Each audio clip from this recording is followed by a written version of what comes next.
Hello दोस्तों, welcome to BPSC online academy. बहुत बहुत स्वागत है आपको बीपीएससी ऑनलाइन एकेडमी पे। और है आज 26 अप्रैल 2021 और आज के करंट अफेयर के सेशन हम हाजिर है, जो आने वाले सभी प्रतियोगिता परीक्षाओं के लिए बहुत ही उपयोगी होने वाला है। जैसे हो गया 67th बीपीएससी, सीडीपीओ, बिहार दरोगा और जितने भी आने वाले एग्ज़ाम है सबके लिए। तो चलिए बिना टाइम गंवाए स्टार्ट करते हैं आज का सेशन। पहला है 25 अप्रैल। 25 अप्रैल को हम लोग क्या मनाते हैं? तो 25 अप्रैल को वर्ल्ड मलेरिया डे मनाते हैं, याद रखिएगा। और ये मलेरिया जो है एक प्रोटोजोआ से होने वाला डिजीज़ है और ये बेसिकली फीमेल मस्कीटो काटने से होता है। तो फीमेल एनोफिलिस मस्कीटो काटने से मलेरिया होता है। तो याद रखिएगा मलेरिया दिवस कब मनाते हैं वर्ल्ड वाइड? 25 अप्रैल को। ठीक है, चलिए नेक्स्ट लेते हैं।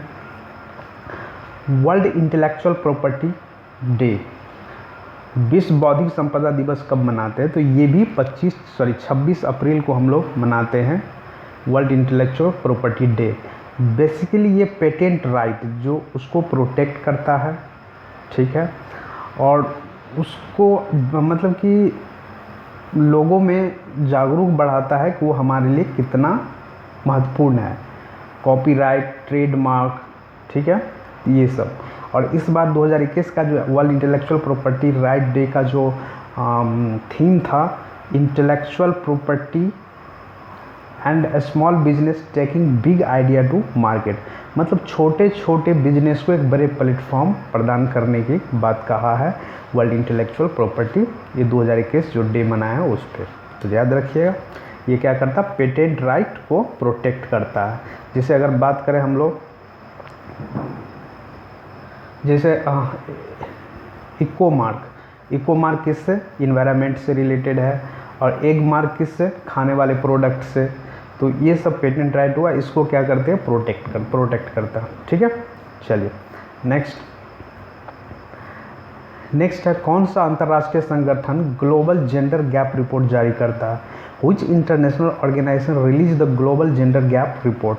तो देखिए ये जो करता है वर्ल्ड इकोनॉमिक फोरम, जिसको विश्व आर्थिक मंच भी बोलते हैं, तो यही रिलीज करते हैं ग्लोबल जेंडर गैप रिपोर्ट, जो 24 जनवरी 1971 को स्थापित हुआ था जेनेवा, स्विट्जरलैंड में। और ये पहली बार जो अपना रिपोर्ट पब्लिश किया था वो 2006 में। ठीक है, और ये 156 कंट्री को लेके जनरली रिलीज़ किया जाता है। और ये जो है मतलब किस बेसिस पे ये रिलीज़ करता है ये डेटा? तो ये 4 इसका पॉइंट है। इकोनॉमिक पार्टिसिपेशन एंड अपॉर्चुनिटी, दूसरा है एजुकेशनल अटेनमेंट, तीसरा है हेल्थ एंड सर्वाइवल, एंड चौथा है पॉलिटिकल एम्पावरमेंट। और इस बार जो ये इंडेक्स जारी किया गया है तो इसमें इंडिया का 140वां रैंक है, जो पिछले बार से 2020 से 28 रैंक क्या हो गया? पीछे चले गए। ठीक है, चलिए, तो जो कि अच्छा साइन नहीं है। चलिए नेक्स्ट लेते हैं। अमेरिका स्थित पीयूष रिसर्च सेंटर के अनुसार कोविड-19 महामारी के कारण कितने भारतीयों को मध्य वर्ग से बाहर कर दिया गया है? As per the US based Pew Research Center, how many Indians have been the pushed out from the middle class due to the COVID-19 pandemic?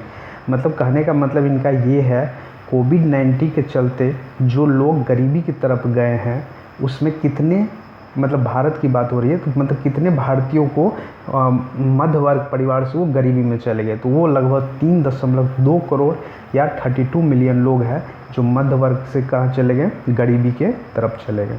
ठीक है, चलिए नेक्स्ट लेते हैं। हाल ही में वरुण 2021 नौसेना अभ्यास किस देश के बीच आयोजित किया?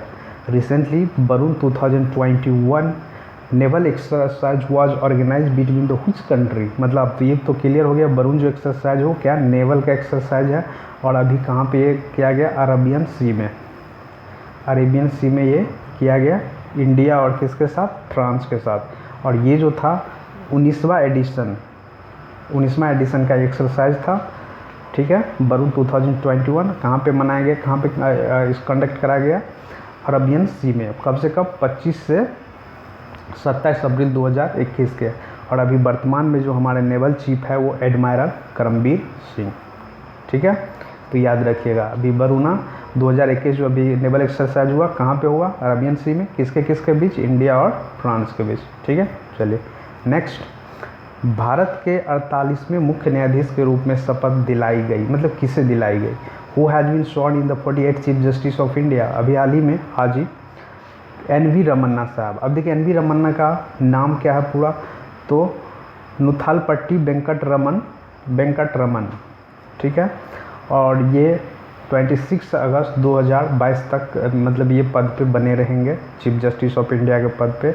और ये याद रखिए केमा नंबर के चीफ जस्टिस है, 48वें नंबर के। और इससे पहले ये दिल्ली हाई कोर्ट में चीफ जस्टिस रह चुके हैं, आंध्र प्रदेश हाई कोर्ट में चीफ जस्टिस रह चुके हैं। ठीक है, और वहाँ के प्रेसिडेंट भी रह चुके हैं आंध्र प्रदेश जुडिशियल एकेडमी के। ठीक है, और सुप्रीम कोर्ट की बात करें तो सुप्रीम कोर्ट कब स्थापित हुआ था? 26 जनवरी 1950 को हुआ था। और इसमें जो अभी वर्तमान में जो इसके कैपेसिटी स्ट्रेंथ है जज रहने का वो 34 है। ये 34 में including chief justice of India भी है। ठीक है, लेकिन अभी वर्तमान में कितना 27 ही जज है इसमें, जिसमें चीफ जस्टिस इंक्लूडेड है। ठीक है, चलिए नेक्स्ट। भारतीय स्टेट बैंक ने के शोध ने फाइनेंशियल ईयर 2021-22 की बात हो रही है के लिए भारत का GDP कितना बताया। मतलब अभी SBI ने एक शोध किया कि आने वाले 2022 में जो इंडिया का GDP रहेगा वो कितना रहेगा। State Bank of India research has been reported India's GDP growth rate for financial year 2021-22 कितना रहने वाला है?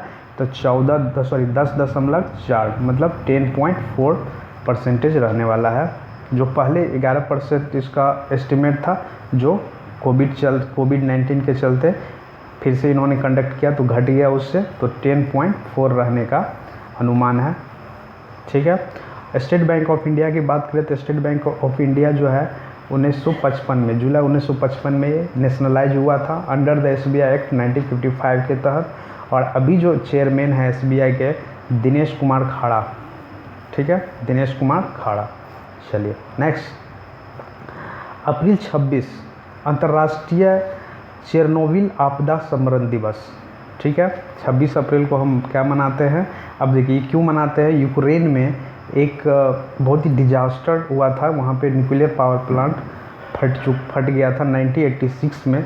तब से उसी को याद करने के लिए हम लोग मनाते हैं अंतर्राष्ट्रीय चेरनोबिल आपदा स्मरण दिवस, जो कहाँ पे? यूक्रेन में। याद रखिएगा यूक्रेन में।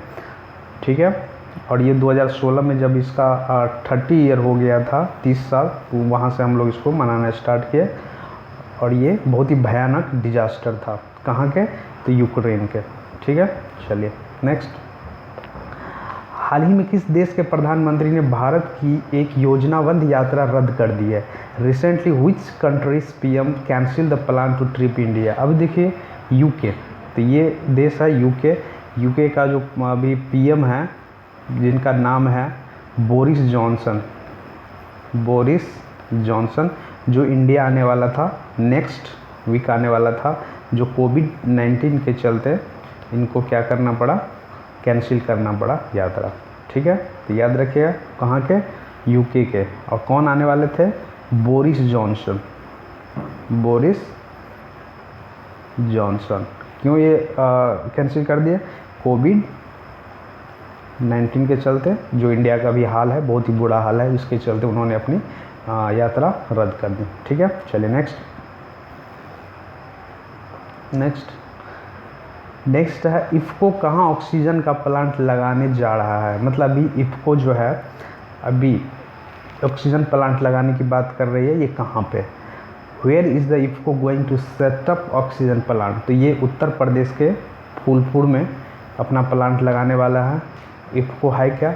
Indian farmer fertilizers corporation limited, इसका फुल फॉर्म है, जिसका स्थापना 1967 में किया था। इसका हेडक्वार्टर कहाँ पे? न्यू दिल्ली। तो याद रखिएगा इफ़को कहाँ पे जा रहा है ऑक्सीजन प्लांट लगाने? तो ये जा रहे हैं उत्तर प्रदेश के फूलपुर में। ठीक है, चलिए नेक्स्ट है भारतीय वायुसेना IAF इंडियन एयरफोर्स के CAS राकेश कुमार भदौरिया ने हाल ही में किस देश का दौरा किया? मतलब कहने का मतलब भारतीय वायुसेना के वायुसेना प्रमुख राकेश कुमार भदौरिया ने हाल ही में किस देश के दौरा किया? Chief of the air staff of Indian air force Rakesh Kumar Singh Bhadauria recently visited to which country? तो ये जो गए थे अभी फ्रांस गए थे, ठीक है। फ्रांस की कैपिटल है पेरिस, पेरिस याद रखिएगा। तो ये अभी पेरिस गए थे, कब? 19 अप्रैल से 23 अप्रैल तक इनका 5 डे का विजिट था वहाँ पे, ठीक है। चलिए नेक्स्ट है अंतर्राष्ट्रीय टेबल टेनिस महासंघ के अनुसार कौन सा देश पहली बार विश्व टेबल टेनिस चैंपियनशिप 2021 की मेज़बानी करेगा?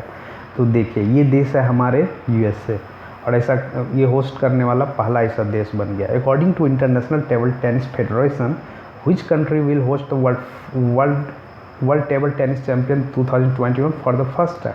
तो ये वर्ल्ड टेबल टेनिस जो मतलब होगा यहाँ पे फर्स्ट टाइम होगा, ठीक है। जो नवंबर 23 से 29 तक होने की संभावना है यूनाइटेड स्टेट्स ऑफ अमेरिका में, और ये पहली बार यूएसए में होने जा रहा है। इससे पहले जब 2020 में शेड्यूल था साउथ कोरिया का, वो कोविड-19 पैंडेमिक के चलते कैंसिल हो गया था, तो रीशेड्यूल करके यूएसए में दिया गया था कि 2021 में यूएसए में होंगे। अब देखिए होता है या नहीं। तो याद रखिएगा अंतर्राष्ट्रीय टेबल टेनिस महासंघ के अनुसार कौन सा देश पहली बार विश्व टेबल टेनिस चैंपियनशिप की मेज़बानी करेगा? तो वो देश है यूएसए, ठीक। चलिए नेक्स्ट लेते हैं। The living mountain a fable for our times नामक पुस्तक किसने लिखा है? Who has author the book title the living mountain a fable for our times? तो ये है अमिताभ घोष, ठीक है। अमिताभ घोष साहब ये बुक लिखे हैं, और ये एक ही बार ये हिंदी और ऑडियो ई बुक भी लॉन्च किया गया है ऑडियो बुक के साथ, ठीक है। चलिए नेक्स्ट, किस राज्य सरकार ने 300 से अधिक कॉलेज और कौशल विकास के केंद्र में लगभग 1.6 लाख छात्र और बेरोजगार युवाओं को कौशल विकास प्रशिक्षण देने के लिए माइक्रोसॉफ्ट कॉरपोरेशन के साथ एक समझौता ज्ञापन पर हस्ताक्षर किए हैं? Which state government has signed an MOU with the Microsoft Corporation to offer skill development training to around 1.6 lakhs students and unemployment youth across the more than 300 colleges and skill development center?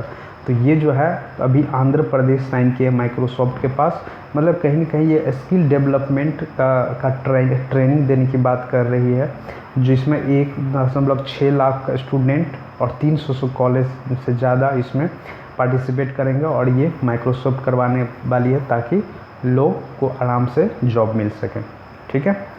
चलिए इसी के साथ आज का session मेरा ख़त्म होता है। Thank you for watching BPSC online academy. Stay home stay safe. अगर आपको ये सेशन पसंद आता है तो लाइक करिए।